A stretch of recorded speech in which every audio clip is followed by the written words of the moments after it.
NFL Draft Week is officially kicked off, so you can probably think that there's something that's going to happen Thursday night in Philadelphia. Chances are something's going to happen big on Thursday night in Philadelphia, but there's so much uncertainty, and the NFL writers are pumping out mock drafts at a record pace. We still have no idea.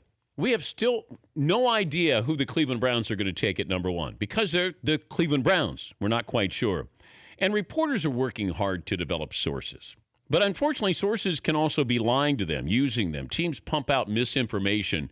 Now what happens is, and I was told this yesterday by a former NFL scout, you're told to not tell the truth, and then you get closer to the draft, and you can't help but reveal a little bit of information. Nobody can hold a secret.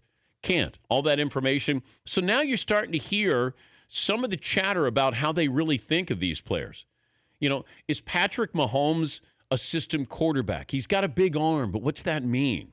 We've had big arms in the NFL. Jamarcus Russell had a big arm. Jeff George had a big arm. But then Jay Cutler had it. But then John Elway had a big arm as well. Favre had a big arm. So I think we get caught up in these, stereotypes of this guy is going to be great because he does this, or this guy can't be great because he never took the ball from under center. It's tricky because of the quarterbacks this year. And you start with Mitchell Trubisky, who started 13 games at North Carolina. So you might have chaos in the top 10, and it never fails. These GMs, coaches, owners get stupid with quarterbacks every single year. You got to get your quarterback.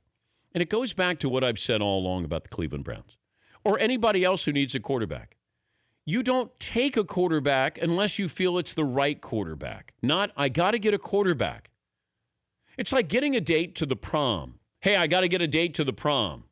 Do you really care about the person you're going to prom with? No, but I got to go to the prom. This is different. You're trying to go to the playoffs, not the prom. Got to get a quarterback, got to get a date. No, get the right quarterback. Think about all these teams who, they reached in the first round. Instead of taking somebody who plays right away. Think about these guys that nobody talks about, the non-skilled players, at least skilled position players. Solomon Thomas is going to play right away. Like you got 15 guys that play right away, less than a bust. Joe Thomas was taken by the Cleveland Browns. Remember, they had to go get Brady Quinn. They got to get their quarterback. But here is Joe Thomas going to be a Hall of Famer. Get the right guy. Don't reach. When you reach, I teach. And I teach that it happens every year. You make a mistake. Don't do that. Yes, Eden. It's unfortunate they wasted that Hall of Fame career, huh? Yes, yes, it is. Dang. But they got their quarterback in Brady Quinn. And I think the Browns are going to get goofy here. Hopefully they take Myles Garrett if they feel like that's the guy. The things that we've talked about with him, and there are a couple of knocks on him that, he's a Jadeveon Clowney, that he can make the highlights. He can put together a highlight reel. What the scouts will tell you is watch a whole game.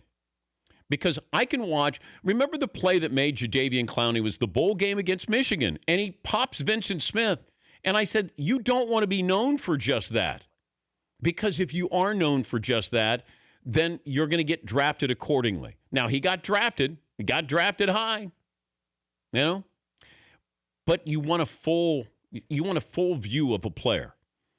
Is Myles Garrett a great player? The potential to be a great player. Does he take plays off? Yes. That's the knock on him. I told you that 2 weeks ago. There's a knock on him that he plays for the highlights. Okay. Solomon Thomas, love him out of Stanford.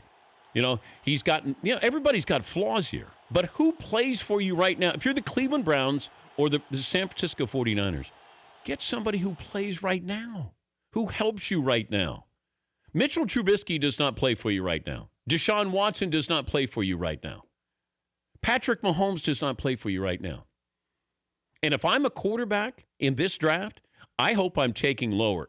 I know I'm costing myself money. I want to go to a better team. I'm going to a team that I feel like I can sit and watch because I need to. Jared Goff needed to sit longer. And plus, he wasn't with the right coaching staff there. That's why Carson Wentz, I think, made a better transition than Jared Goff. They surrounded him with offensive-minded people. When your head coach is a former quarterback, you've got Frank Reich, who played at a high level as a quarterback for the Buffalo Bills. They're ready for you. Come on in. We'll help you with this. It's tough. They know some of the answers to the test, whereas some of these other quarterbacks who are drafted go into a defensive-minded system, or at least their head coaches. Like Rex Ryan can't develop a quarterback. He never was able to. Defensive-minded guy. But if you have that offensive coordinator who can help you, get you better, get you ready, then you have a chance for success. You know, I worried about Jared Goff being in a system where he's talented, but is he going to get better? And I go back to David Carr, who I thought could have been an all-star. But he got roughed up more than any other quarterback in the history of the game the first 5 years of his career. And confidence level was never the same. He had everything. He had everything that his brother has. I think that David was better than Derek Carr, but he didn't have that infrastructure. So when you're watching these quarterbacks and what could happen this week, keep in mind where they're going and what they have around them. Because as great as you are, if you don't have that system around you, a group of players around you, a head coach around you, you're going to fail. The Dan Patrick Show, weekday mornings on Audience.